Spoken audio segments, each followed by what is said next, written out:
On this horror timeline, it is prom season. That's right, we're going to check out the very unusual Prom Night series. Kind of an anthology, so we're going to try and see if there's any continuity to be had here, or if the timeline is as awkward as, well, me on my prom.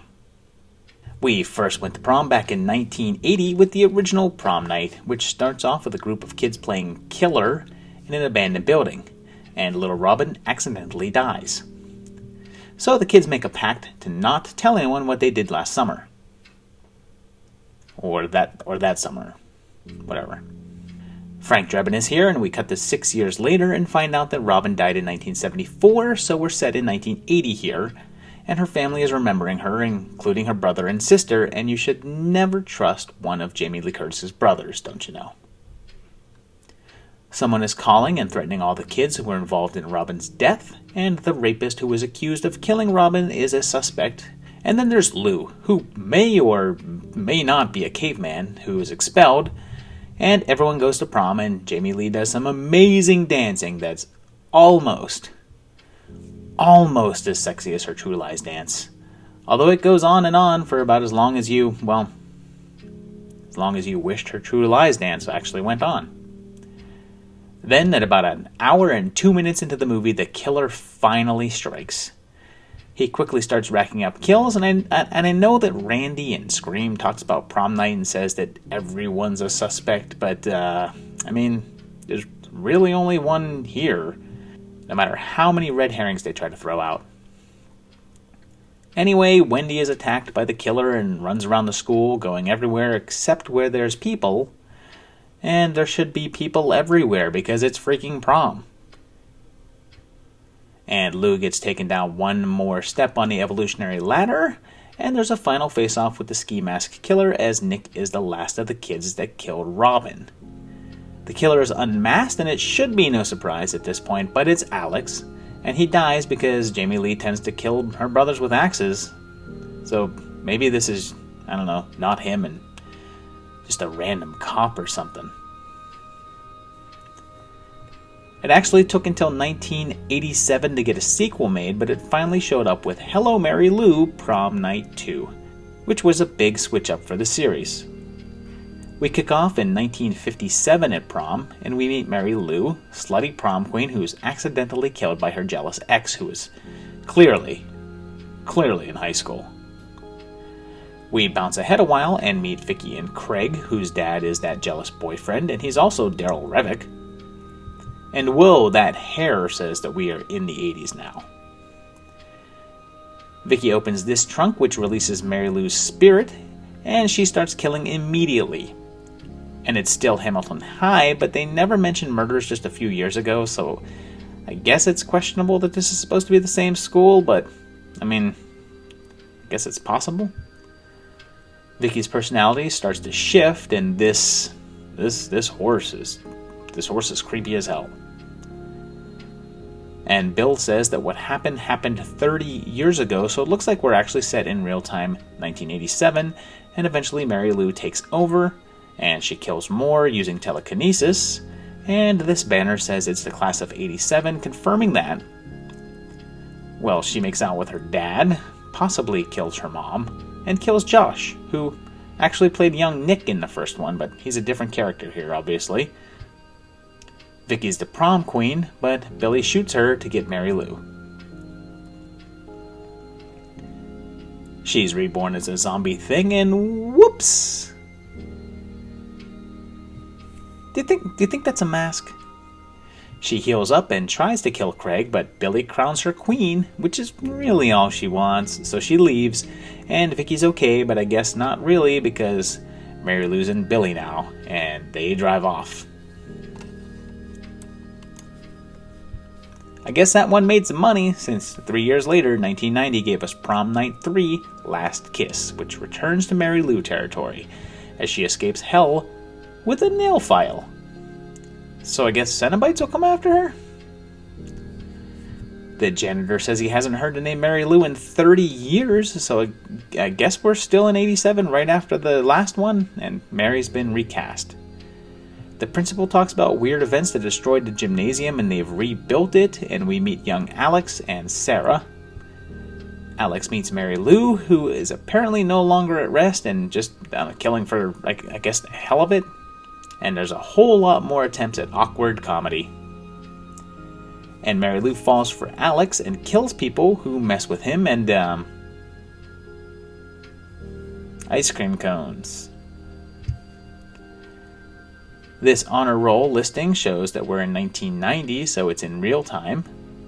There's more killing, which doesn't really seem to distress Alex that much, and I think we're supposed to still think that he's the hero as he bangs Mary Lou and hides dead bodies while trying to get back together with his girlfriend, who he dumped to bang Mary Lou? I'm not on your side, dude. Brock Simpson, who plays young Nick and then Josh in the second one, shows up again as a third character here, and Alex gets arrested. They still have prom, so we're set in the spring, and Mary Lou attacks and takes Alex to hell. But Sarah saves him by blowing Mary Lou up, but then they end up trapped in the 1950s, and Mary Lou kills Sarah, and then the end. 1 year later, in 1991, we go down a different road with Prom Night 4, Deliver Us from Evil, which takes us back to that prom in 1957, but outside the dance. So we're still in the same continuity here. A crazy priest kills a couple and then blows up their car. Crazy Jonas tells us that he was molested by priests and has stigmata, and is taken away. We then bounce ahead to 1991, and Brock Simpson appears again, this time as a priest, and again a different character than the ones we've seen before. Jonas is still alive, and even though he should be 33 years older, well, he just has a really long beard, which they shave, and then he looks exactly the same as 1957. And he wakes from his coma and kills Father Colin, giving Brock a 50% prom night movie survival ratio. Our four main characters actually skip prom and break into the old seminary, and Jonas starts a stalking and a killing, showing what appears to be vaguely superhuman strength. And eventually Megan is the only one left, and she sets him on fire and blows him up, but he survives, even though we've never had any follow-up, but to be honest, we didn't really need one. 17 years went by with no prom night killing until 2008's remake of the original, which is basically just another film that takes place on prom night, and could easily have just been called Prom Night 5, and it would be the same.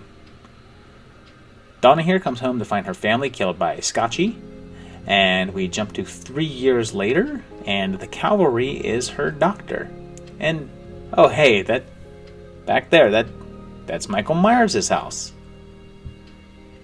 Everyone goes to prom, and it's not even Hamilton High, it's Bridgeport, which really makes you wonder if they know what a remake is. The next James Bond shows up, and Denton's escaped, and what prom has, like, paparazzi hanging out outside? Fenton shows up and starts killing people, and let me get this straight. A guy who killed a girl's whole family escapes prison, and there's one police officer on the job, and no one's first priority is to secure the girl and get her to a safe place. Quality work. The bellboy goes looking for the Blair Witch, and several people see Fenton, yet no one is able to place the headline-making killer who was a teacher at their high school just 3 years ago. Much like the original, though, characters find ways of ending up in completely isolated areas of places that should be full of people in order to get killed, and eventually, go figure, police show up and Donna goes home.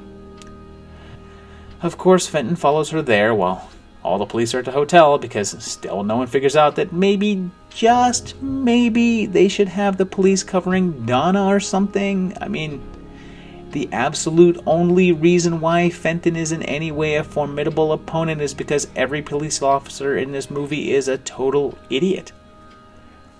Finally, Heimdall shoots Fenton, and I know Wikipedia says this takes place in 2008, but there's no real indication of it in the actual film, but I guess it's as good a year as any, so we're gonna roll with it.